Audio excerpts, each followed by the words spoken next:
Hello everyone, I am Nupur Taneja. So I'll be making the videos on the commerce subject and आप जो demand करेंगे हम उस पर वीडियोस बनाते रहेंगे. तो अभी हम स्टार्ट कर रहे हैं क्लास 11th की इकोनॉमिक्स से. And you can see that economics यहाँ पर आपका सब्जेक्ट कोड है. You have the subject code this. And आपकी इकोनॉमिक्स में 11th क्लास में 80 मार्क्स का तो थ्योरी आती है, 20 मार्क्स के आपके प्रोजेक्ट वर्क आपको मिलता है. तो प्रोजेक्ट वर्क जैसे आपको होल्डेज में मिला आप उसको कंप्लीट कर लो. डोंट सिट कि हाँ जब एग्जाम का टाइम आएगा तब हम कंप्लीट करेंगे. No. And you have 3 hours to complete your paper. तो इकोनॉमिक्स में आपके दो पार्ट है. एक है आपका statistics for economics and the second one is micro economics. तो अब इस माइक्रो इकोनॉमिक्स में हम सबसे पहले इन दोनों में से हम माइक्रो इकोनॉमिक्स पढ़ेंगे. एंड माइक्रो इकोनॉमिक्स में से today we will be studying the introduction part. Introduction part में देखो, अगर हम यहाँ पे माइक्रो इकोनॉमिक्स में जाएं, आपकी इंट्रोडक्शन पार्ट में आपका ये meaning of micro economics, macro, positive, normative, ये चैप्टर नंबर 1 है आपका माइक्रो इकोनॉमिक्स की book. And I will be teaching you through this book introductory micro economics. हम CBSE के सिलेबस के अकॉर्डिंग चल रहे हैं. आई होप ये वीडियो सिर्फ 11th क्लास के स्टूडेंट्स के लिए नहीं है. अगर कोई अपनी ग्रेजुएशन में है, पोस्ट ग्रेजुएशन में है, कोई किसी कॉम्पिटिटिव एग्जाम की प्रिपरेशन कर रहा है, तो हर एक के लिए बेनिफिशियल है. बिकॉज अभी 11th क्लास के स्टूडेंट्स इसे अच्छे से ग्रैब कर लो, बिकॉज ये आपका लाइफ टाइम में आपके हर कॉम्पिटिटिव एग्जाम्स में ये कॉन्सेप्ट्स आते हैं. So I will be teaching you through this book, VK Ori and TR Jain book. So आज हम स्टार्ट कर रहे हैं this one and let's start it. So this is economics. अब इकोनॉमिक वर्ड का ओरिजिन कहाँ से हुआ है? हम यहाँ से लेते हैं पेन से. ओके, कौन सी पेन से? नाउ सपोज आपका जो इकोनॉमिक्स वर्ड है वो कहाँ से अराइज हुआ है? ये एक ग्रीक वर्ड से आपका इकोनॉमिक वर्ड अराइज हुआ है, जिसका मतलब है ऑक्यूस प्लस निमिन. इन दो वर्ड से मिलके आपका इकोनॉमिक्स वर्ड जो है वो अराइज हुआ है. ठीक है. सो इकोनॉमिक्स क्या है? इकोनॉमिक दो वर्ड ग्रीक वर्ड से स्टार्ट हुआ है आपका, ऑक्यूस प्लस नेमिन. ऑक्यूस मीन्स हाउस होल्ड एंड नेमिन मीन्स मैनेजमेंट. यानी कि मैनेजमेंट, जो आप हाउस होल्ड की मैनेजमेंट कर रहे हो वो आपका इकोनॉमिक्स है. मतलब कि हाउस होल्ड मैनेजमेंट, जैसे कि हमने पढ़ा कि मैगी और आपके पास वीडियो गेम या फिर आपके पास चॉकलेट खाने का ऑप्शन है, तो आप उसमें से सेलेक्ट कर रहे हो कि मैं कौन सा ऑप्शन लूँ. या फिर जैसे हमने मिल्क की बात करी, तो this is management of household. Then इसकी डेफिनेशंस हैं. 11th क्लास के पर्पज से आप इसे इतना ज़्यादा सीरियसली ना लें, बट हाँ this is for general knowledge and you can definitely write. It will add a positive impact on in the paper. and अगर हम scarcity definition देखें, 3 टाइप की definition है, wealth, welfare और scarcity. scarcity definition क्या है कि इकोनॉमिक, ये क्या बोलती है कि इकोनॉमिक्स क्या है? दो चीज़ों के बीच में अड़ा हुआ है कि scarcity है चीज़ों की, और उसमें से आपको उसके भी क्या है, ऑल्टरनेटिव यूजेस है. जैसे मिल्क है, scarcity हो गई कि मतलब चीज़ें इतनी ज़्यादा अवेलेबल नहीं है, स्कार्सिटी है चीज़ों की. और अब उसके ऑल्टरनेटिव ऑप्शंस भी हैं, ऑल्टरनेटिव यूजेस भी हैं कि आपको उसे बहुत तरीके से यूज़ करना है. देन वेलफेयर की डेफिनेशन है और वेल्थ की डेफिनेशन है. वेल्थ के अकॉर्डिंग क्या है कि nature and cause of wealth है, और वेलफेयर के according it is the mankind in ordinary business. ये बेसिकली कुछ चीज़ें हैं. अब जैसे सपोज, जैसे वही एग्जाम्पल है जिसे मैंने आपके साथ डिस्कस किया, यू कैन रीड इट. अब स्कार्सिटी क्या होता है? स्कार्सिटी यानी कि आपकी अनलिमिटेड वॉन्ट्स है कि मुझे तो ये भी चाहिए, ये भी चाहिए, ये भी चाहिए, but you have limited money. So this is what scarcity. And अब scarcity है तो आपको choice करनी है कि मैं कौन सी चीज खरीदूं. This is what economics. और economics क्या है, ये definition है, आप इसको अच्छे से याद रखना. If you write this definition, it will add a positive thing कि आप अच्छा लगेगा ये definition, और ये definition आप याद कर सकते हो. So economics is the science of human behavior. It is a science of human behavior and with, अब ये ह्यूमन बिहेवियर के साथ डील करता है. ह्यूमन बिहेवियर यानी कि आप सेलेक्ट कर रहे हो कि मैं किस प्रोडक्ट को, किस चीज को चूज करूँ. तो with allocation of scarce means in such a manner that, अब ह्यूमन बिहेवियर, अब इन सब चीज़ों को ध्यान रखा जाता है कि सबसे पहले कंज्यूमर को सेटिस्फेक्शन हो, प्रोड्यूसर के प्रॉफिट्स हो, ठीक है, और जो सोशल वेलफेयर हो सोसाइटी का. अब कोई भी ऐसी चीज प्रेफर नहीं की जाती जहाँ पे सोसाइटी को कुछ नुकसान हो रहा है, उस चीज को डेफिनेटली बैन ही कर दिया जाता है. जैसे अगर सबसे बढ़िया एग्जांपल कहिए, जैसे मैगी के ऊपर केस हुआ था, तो क्या था कि मैगी के अंदर कुछ ना कुछ ऐसे कंटेंट मिलाए जा रहे हैं जो सोसाइटी के लिए, लोगों के लिए अच्छे नहीं है. तो this is what social welfare, कि लोगों को कोई चीज ऐसी जो हार्म कर रही है वो प्रोड्यूस नहीं करनी. तभी सभी प्रोडक्ट्स के ऊपर एक क्वेश्चन, एक पीछे लिखा भी होता है कि क्या क्या चीजें यूज की गई हैं and what all these things are. ठीक है. Scarcity is what, it is a situation when what you have is less than what you demand, what you wish to have. जैसे मुझे तो चाहिए कि मुझे ये भी चाहिए, मुझे वो भी, मतलब इंसान की नीड्स ही ऐसी होती हैं कि मुझे सब कुछ चाहिए. तो चीज़ें आपको चाहिए तो बहुत सब कुछ, बट पॉपुलेशन को ही तो देखो ना, कितनी पॉपुलेशन है इंडिया में. अब सब आपको सब कुछ नहीं मिल सकता, बिकॉज इतनी पॉपुलेशन में सबकी नीड्स को फुलफिल करना है. तो दिस इज व्हाट स्कार्सिटी यानी कि जब आप चाहते ज़्यादा हो पर उस चीज़ की इतनी सप्लाई तो है नहीं कि आपको सब कुछ मिल सके. देन इज चॉइस, कि आप उसमें से क्या करते हो, चॉइस करते हो कि resources are scarce and they can be, it is a process of selection from available limited alternatives. It emerge because, अब चॉइस आपको करनी ही क्यों पड़ती है.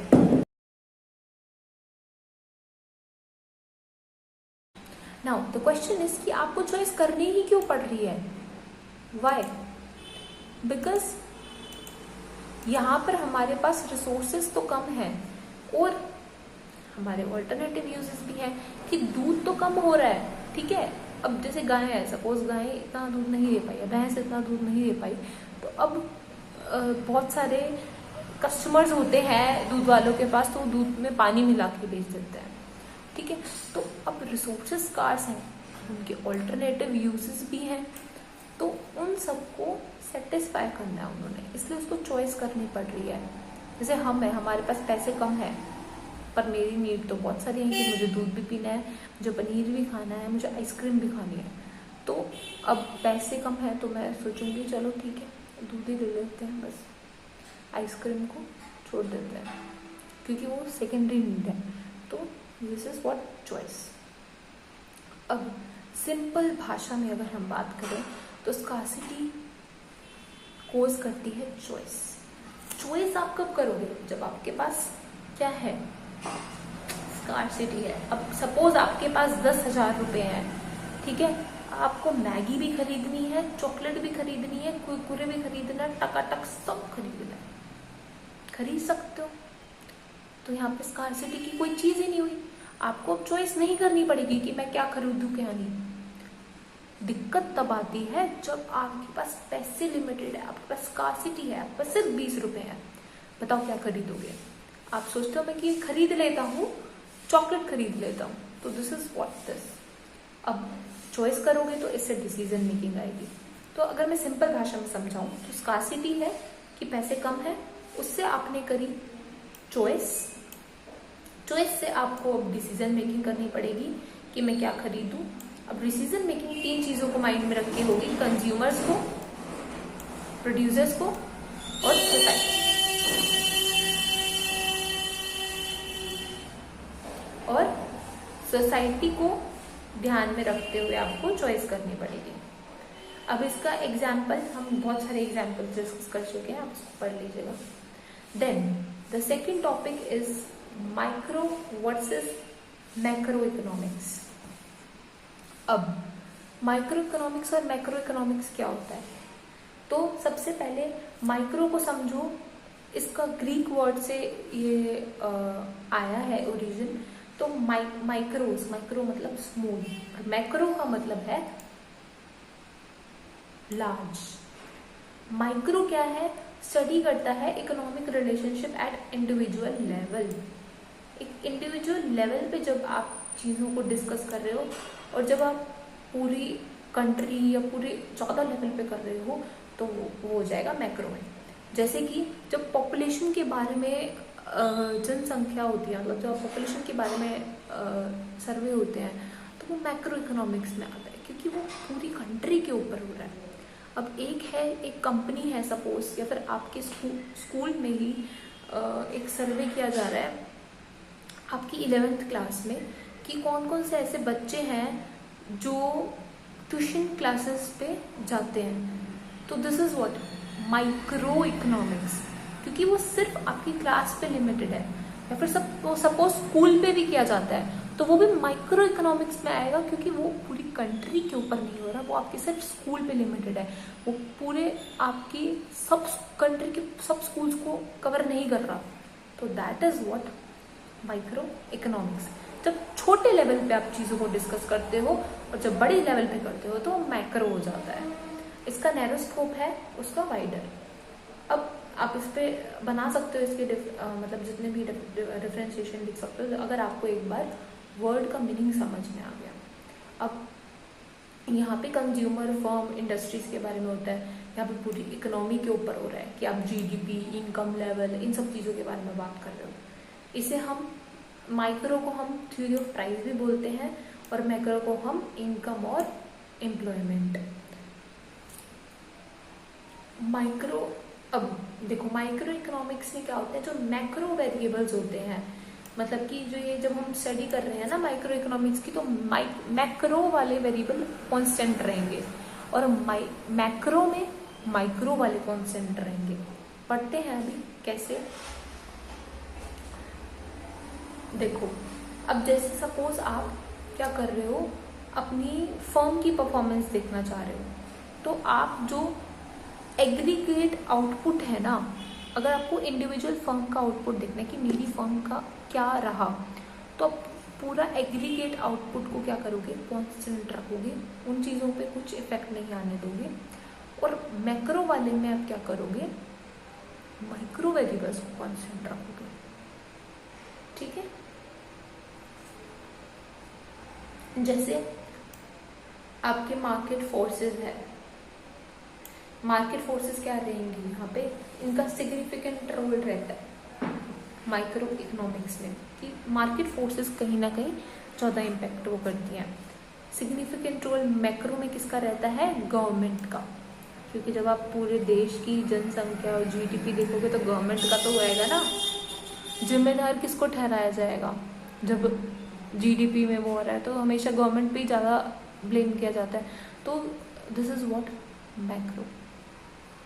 अब बात आती है आपका third topic, that is positive और नॉर्मेटिव इकोनॉमिक्स।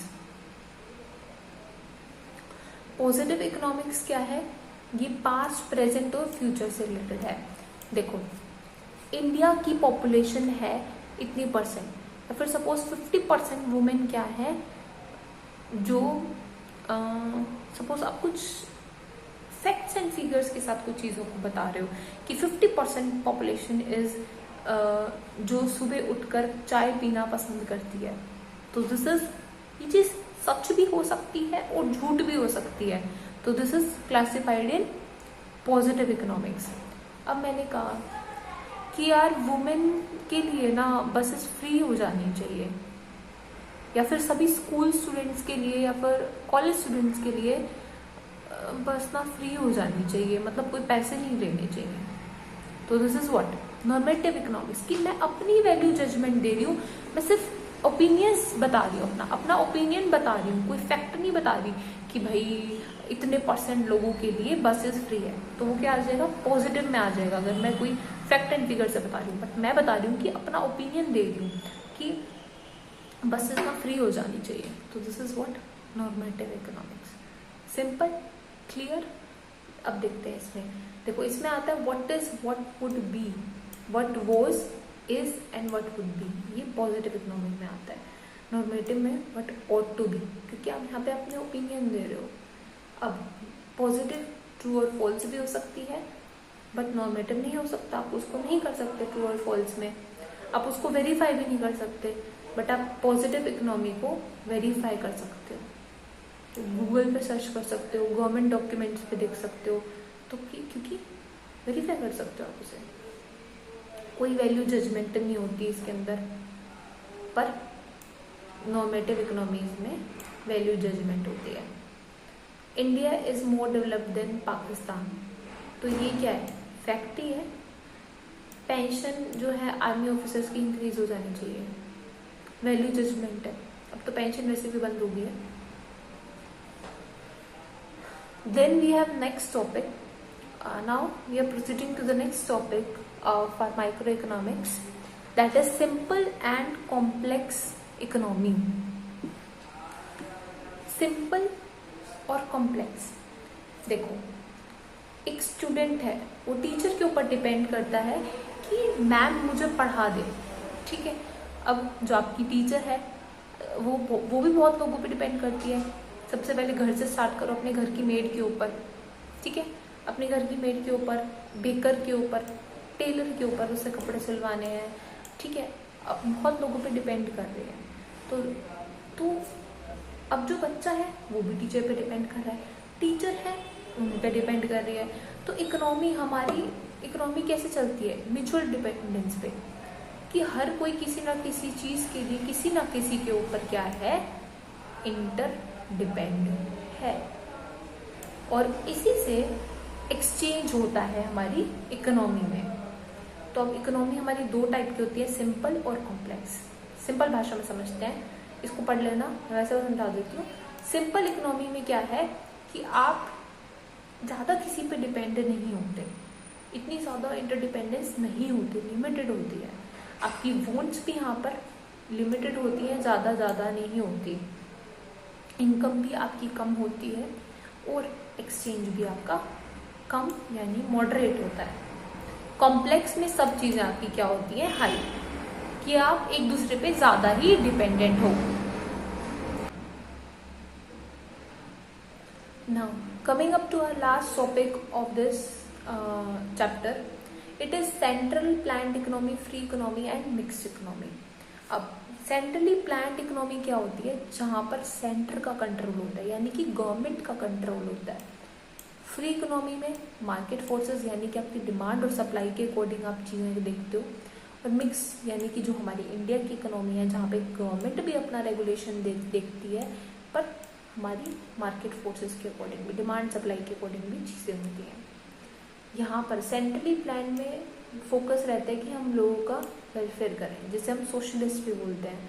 कैपिटलिस्ट क्या हो चाहते हैं कि हम प्रॉफिट मैक्सिमाइजेशन करें, लोग जाए भाड़ में, हमें चाहिए अपना प्रॉफिट, उन चीज़ों पे ध्यान दिया जाता है। मिक्स्ड इकोनॉमी में प्रॉफिट और सोशल वेलफेयर दोनों चीज़ों पे ध्यान दिया जाता है। अब जो सेंट्रली प्लान्ड इकोनॉमी है, गवर्नमेंट का सारा रूल है, तो लोगों के पास कोई आज़ादी नहीं होगी। फ्री इकोनॉमी में होती है और मिक्स में भी होती है। उसके बाद है कि जैसे हमने कहा कि गवर्नमेंट करती है यहाँ पे मार्केट फोर्सेस और उसमें दोनों। फिर उसके बाद आता है हमारे पास कि यहाँ पर पब्लिक सेक्टर डोमिनेट करता है, जहाँ पे गवर्नमेंट का रूल है तो पब्लिक सेक्टर, जहाँ पे नहीं है वहाँ पे प्राइवेट सेक्टर, और जहाँ पे दोनों जब चीज़ें चल रही हैं तो वहाँ पे पब्लिक और प्राइवेट दोनों। अब एग्जाम्पल क्या है सबसे अच्छा, कि इंडिया में जैसे हम देखें तो मिक्स इकोनॉमी चलती है हमारी, ठीक है।